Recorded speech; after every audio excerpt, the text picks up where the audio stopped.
Pagpapalakas sa produksyon po ng asin tinututukan sa bagong asin R&D Center sa lalawigan ng Pangasinan.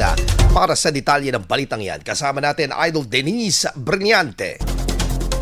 104.7 IFM Report. Tinututukan ng Pangasinan State University at Department of Science and Technology ang pagpapataas ng produksyon ng asin sa pamamagitan ng bagong Accelerating Salt Research and Innovation Center o ASIN Center na pinasinayaan kahapon Pebrero 17 sa PSU Binmalay Campus. Ayon kay PSU University President Dr. Albert M. Galas, titiyakin ng ASIN Center ang pagpapalakas at modernisasyon ng salt production sa lalawigan sa tulong ng pananaliksik at makabagong teknolohiya. Layunin po ng research center na to, first, to increase the production of salt.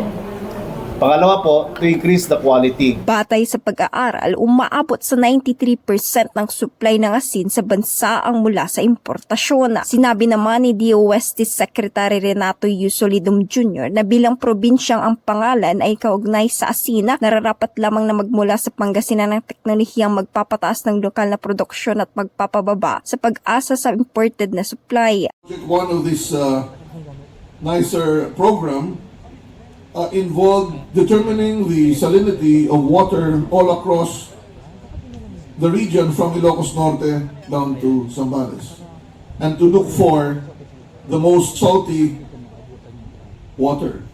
And lo and behold, it confirms that it will be in Bulinao, where the sea is partly enclosed and the depth of water is not so deep. I was wondering why Pangasinan was cold if only a few places are producing salt these days. 93% of our total supply comes from abroad, while only 7% is produced locally. This gap continues to widen as national demand rises, especially so with the increased production of coconut. Bagaman bago sa ilang lokal na salt makers ang makabagong teknolohiya kumpara sa tradisyonal na pamamaraan, patuloy umano silang sumasailalim sa pagsasanay upang makasabay sa inobasyon. Since siya yung first na technology na talagang gumagawa ng brine, malaking magiging tulong nun sa salt industry kasi from seawater, dadaan lang siya doon sa EDR, sa machine, and then mag-output siya nung brine as in na niluluto po doon sa